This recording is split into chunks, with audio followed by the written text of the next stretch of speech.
Good morning प्यारे बच्चों, कैसे हैं आप सब। मैं हूं आपकी लता मैम, आपके स्कूल एसकेवी मैक्सिन रोड से। आज हम करेंगे शिक्षा निदेशालय दिल्ली सरकार की हिंदी की कार्यपत्रिका की क्रम संख्या है 178। आज दिनांक है 25 फरवरी 2021। आज हम कक्षा 5 की कार्यपत्रिका करेंगे, जो कि ली गई है आपकी हिंदी की पाठ्य पुस्तक रिमझिम से, पाठ स्वामी की दादी से। हमेशा की तरह कॉपी में आप अपना नाम, अपने टीचर का नाम, वर्कशीट नंबर और डेट जरूर लिखें। तो स्टार्ट करते हैं आज की वर्कशीट। टॉपिक है पुनरावृत्ति कार्यपत्रिका। प्यारे बच्चों, आशा है कि आप सभी स्वस्थ होंगे। आपने पाठ स्वामी की दादी पढ़ा। आइए आगे बढ़ने से पहले जांच ले कि इस पाठ के माध्यम से आपने अभी तक क्या क्या सीखा। चलो प्रश्न करते हैं। एक, पाठ में आए निम्नलिखित वाक्यों को बोलकर पढ़िए। अब पाठ के आधार पर सही वाक्य के सामने ये वाला और गलत वाक्य के सामने ऐसा निशान बनाइए। मतलब अगर कोई सही है तो आप खुश हैं, ठीक है, तो आप खुश का निशान बनाएंगे। अगर कोई गलत है तो आपको गुस्सा आ रहा है तो आप कैसा निशान बनाएंगे, गुस्से वाला, ठीक है। चलो करते हैं कि पहला गलत है कि सही है। पहला, दादी के छोटे बक्से में तांबे के सिक्के, इलायची, लौंग और सुपारी पड़े रहते थे। तो बिल्कुल सही है। तो अब कॉपी में बेटा मेरे से इतना अच्छा नहीं बन रहा, आप बहुत अच्छा बनाएंगे, ठीक है, सही। स्वामीनाथन के दादाजी को गणित में पूरे नंबर लाने के लिए मेडल मिला था। गलत, गणित के लिए नहीं मिला था, एमए करने के लिए मिला था ना। तो गलत में हमें क्या करना है, ठीक है। अगला, रात को सोने से पहले दादी ने राजम को हरिश्चंद्र की कहानी सुनाई थी। नहीं, दादी ने अपने पोते मतलब स्वामी को कहानी सुनाई थी, राजम को थोड़ी ना। तो ये भी हमारा क्या है, गलत। दादी ने वह मेडल अपनी बेटी को दे दिया था, ये सही है, ठीक है। अगर सही है तो ये है, ठीक है। अब आते हैं प्रश्न नंबर 2 पर। प्रश्न नंबर 2, बक्से में दिए गए शब्दों का प्रयोग करते हुए निम्नलिखित वाक्यों को पूरा कीजिए। यहाँ हमें कुछ शब्द दिए हैं बेटा, और ये फिल इन द ब्लैंक्स हमें इनको यहाँ पे फिल करना है। एक दर्जी था, उसके द्वारा सिले हुए कपड़ों की चर्चा पूरे गांव में थी। एक बार उसने राजा के लिए एक सुंदर पोशाक बनाने की सोची। वह रेशम का कुर्ता बनाना चाहता था। दर्जी ने कुर्ते को नीले रंग के फूलों से सजाया और उस पर राजा का नाम भी लिखा। राजा को उसकी यह भेंट बहुत पसंद आई। तो बेटा इसमें मैंने सारे शब्द लिख दिए हैं, ठीक है। इस तरीके से हमारा प्रश्न नंबर 2 भी पूरा होता है। अब आते हैं प्रश्न नंबर 3 की तरफ। निम्नलिखित वाक्यों में कुछ गहरे रंग के शब्द दिए गए हैं। उन शब्दों को ध्यान में रखते हुए वाक्यों को पूरा कीजिए।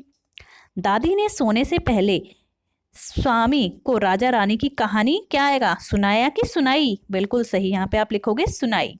अगला, सोहन टेलीविजन पर कार्यक्रम देख रहा था, ठीक है, यहाँ पे आप लिखेंगे रहा था, रहा है।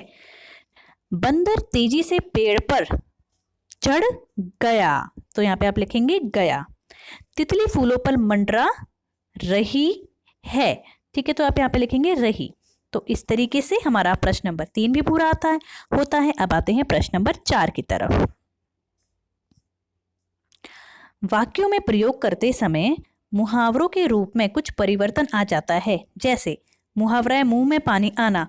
वाक्य हो गया, रसगुल्ले को देखते ही मेरे मुंह में पानी आ गया। तो यहाँ तो आना लिखा हुआ था और यहाँ पे आ गया। तो ऐसे ही हमें नीचे भी करना है। कोष्टक में से उचित मुहावरा चुनिए और उनमें वांछित परिवर्तन करते हुए निम्नलिखित वाक्यों को पूरा कीजिए। झांसी की रानी लक्ष्मीबाई ने अंग्रेजों के छक्के छुड़ाए, ठीक है। तो यहाँ पे आप दोबारा से लिखेंगे छक्के छुड़ाए थे, ठीक है बेटा।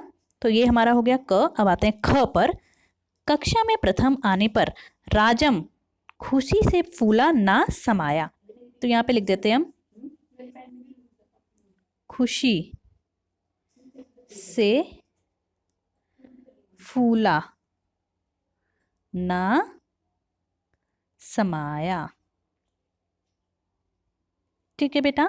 तो इस तरीके से प्रश्न नंबर 4 भी पूरा होता है। अब आते हैं प्रश्न नंबर 5 की तरफ। तो प्रश्न नंबर 5 में हमें 2 प्रश्न पूछे हुए हैं। पहला है, दादी ने राजम को देखा तक नहीं था, फिर भी उन्होंने ऐसा क्यों कहा कि वह बहुत प्यारा लड़का है। तो इसका आंसर है क्योंकि उसमें सभी गुण थे। वह बहादुर, बुद्धिमान और स्वामी का दोस्त था, ठीक है बेटा। इसका आंसर ये है। अब आते हैं दूसरे प्रश्न की तरफ। क्या दादी राजम की कहानी नहीं सुनना चाहती थी? आपको ऐसा क्यों लगा? तो इसका आंसर है, इस प्रश्न में दो क्वेश्चन पूछे हुए हैं। एक तो दादी कहानी सुनना चाहती थी कि नहीं, और फिर है क्यों। तो पहले में तो हो गया नहीं, भाई नहीं सुनना चाहती थी दादी कहानी। और क्यों नहीं सुनना चाहती थी? क्योंकि दादी राजम की कहानी, मतलब क्यों, पर कैसे पता चलता है आपको कि दादी नहीं सुनना चाहती थी?